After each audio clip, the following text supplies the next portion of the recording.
अस्सलामुअलैकुम, welcome back to जे मेंटो 2.0। अक्सर औक़ात ऐसा होता है कि हमने मिक्सिंग करके हमने एक प्रीसेट बनाया होता है, उन्हें रखा होता है ताकि हमें जब भी ज़रूरत पड़े हम सिंपल वो प्रीसेट लगाएं और हमारी ऑडियो तैयार हो जाए। तो वो जब हम सेव करते हैं तो वो हमारा एडोब ऑडिशन के अंदर सेव हो जाता है। तो उससे ये फ़ायदा होता है कि आप सिंपल यहाँ से क्लिक करके वो प्रीसेट यहाँ से सेलेक्ट कर लेते हैं तो आपकी ऑडियो के ऊपर इफेक्ट लग जाते हैं। तो सबसे पहले हम लोग ये सीखते हैं कि हम लोगों ने प्रीसेट बनाना किस तरह से। उसके बाद हम लोग सीखेंगे कि हम लोग किस तरह से उस प्रीसेट को अपने कंप्यूटर में सेव कर सकते हैं, ना कि एडोब ऑडिशन के अंदर।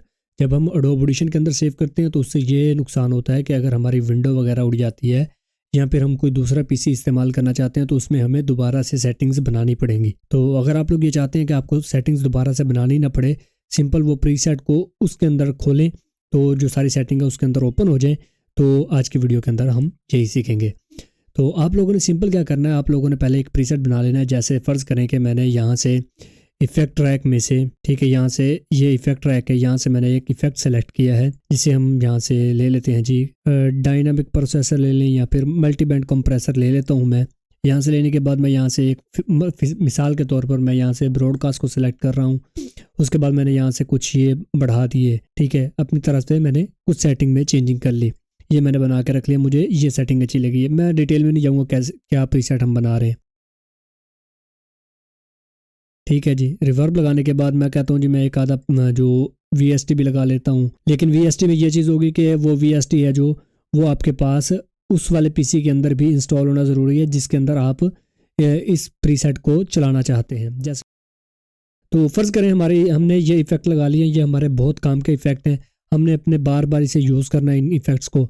तो आप लोगों ने सिंपल क्या करना है, आपने यहाँ पर क्लिक कर देना है। यहाँ पर जैसे ही आप क्लिक करेंगे, ठीक है, तो यहाँ से आपसे नाम पूछेगा। आपने सिंपल यहाँ पर कोई भी नाम दे देना। जैसे मैं दे लेता हूँ जी टेस्ट के नाम से, टेस्ट प्रीसेट के नाम से मैं नाम दे देता हूँ और इसे मैं यहाँ से ओके कर देता हूँ। जैसे मैं ओके करूँगा ये प्रीसेट यहाँ पर बन गया है। अब एक मिसाल है, मैं इसे यूज़ करना चाहता हूँ तो मैं यहाँ पर आकर सिंपल यहाँ से इस तरह से जाऊँगा तो ये हमारे पास नीचे नीचे आ रहा है टेस्ट प्रीसेट के नाम से। मैं इसके ऊपर क्लिक करूँगा, ये सारे इफेक्ट यहाँ पर आ जाएंगे। फ़र्ज़ करें ये डिफ़ॉल्ट होता है इस तरह से। अब मैंने इस ऑडियो के ऊपर लगाना है, मैंने कोई भी ऑडियो लेके आया हूँ एडोब ऑडिशन के अंदर, मैंने सिंपल यहाँ पर जाना है और यहाँ से ये टेस्ट प्रीसेट आ गया हमारे पास। जो नाम आप रखेंगे वो यहाँ पर ऐड हो जाएगा, आपने सिंपल यहाँ पर क्लिक कर देना है।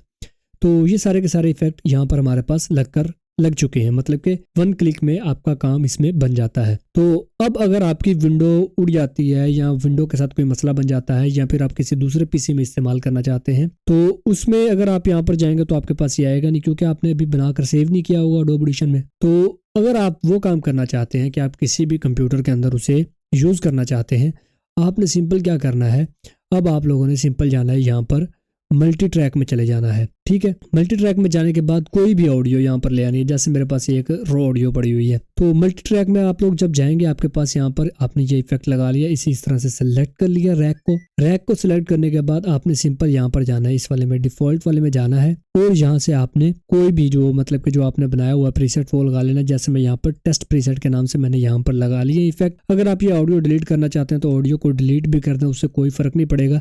सिंपल आपने आकर इस तरह से ये टेक्स्ट पर लगा लेना है, लेकिन ऑडियो इसलिए लगाते हैं कि फर्स्ट वाले ट्रैक पर लगाएं। अगर हम सेकंड वाले ट्रैक में जाएंगे तो यहाँ पर कोई इफेक्ट नहीं होगा, थर्ड में भी कोई नहीं होगा, ठीक है। ये भी चीज़ आपने याद रखनी है कि जिस ट्रैक में आप लगाएंगे उसी के ऊपर इफेक्ट आपको शो होंगे। तो मैं ट्रैक 1 में जाता हूँ, हमारे जो इफेक्ट है वो यहाँ पर शो होना स्टार्ट हो गए हैं। तो अब आप लोगों ने सिंपल क्या करना है, जब आपके ये इफेक्ट लगे, आपको पता है कि पहले रैक में लगे हैं, आपने यहाँ पर जाना है फाइल में जाने के बाद आपने यहाँ पर सेव एज के ऊपर करना है क्लिक। सेव एज के ऊपर क्लिक करेंगे, यहाँ पर आपने नाम दे लेना है कोई भी। मैं लेता हूँ टेस्ट प्रीसेट के नाम से दे देता हूँ इसका नाम और मैं यहाँ से लोकेशन सेलेक्ट करता हूँ जहाँ पर मैं इसे रखना चाहता हूँ। तो मैं इसे रख लेता हूँ डेस्कटॉप के ऊपर और यहाँ पर मैं इसे कर देता हूँ सेव और यहाँ से मैं इसे करता हूँ ओके करने के बाद अब मैं इसे बिल्कुल बंद कर दूंगा। तो जैसे मैं इसे बंद करूंगा आप देखेंगे कि यहाँ पर हमारे पास एक टेस्ट प्रीसेट के नाम से एक फाइल बनी हुई आई हुई है। अब आप इसे जिसे भी शेयर करेंगे वहां पर ये ओपन हो जाएगा। इसे हम ओपन करते हैं। जैसे मैं ओपन पर क्लिक करता हूँ ये देखें आपके पास ये ट्रैक में जो है वो इफेक्ट यहाँ पर लगे हुए आ जाएंगे। अब आपने सिंपल क्या करना है, आपने यहाँ पर क्लिक करना है और यहाँ पर आपने अब अपना नाम दे लेना जो भी आप देना चाहें। मैं यहाँ पर दे देता हूँ जी 1 2 3 दे देता हूँ और इसे कर देता हूँ ओके। अब आप जब भी वायर फ्रेम में जाएंगे ना, जब आप एडोबी ऑडिशन को ओपन करेंगे तो ये आपके पास इस तरह से शो होगा। जब आप यहाँ पर डिफ़ॉल्ट वाले में जाएंगे तो आपको यहाँ पर ये 1 2 3 वाला जो हमने बनाया था वो यहाँ पर शो होना स्टार्ट हो जाएगा। उम्मीद करता हूँ कि आपको वीडियो अच्छी लगी होगी, तो चैनल को सब्सक्राइब करें। मिलते हैं नेक्स्ट वीडियो में। टेक केयर, अल्लाह हाफिज़।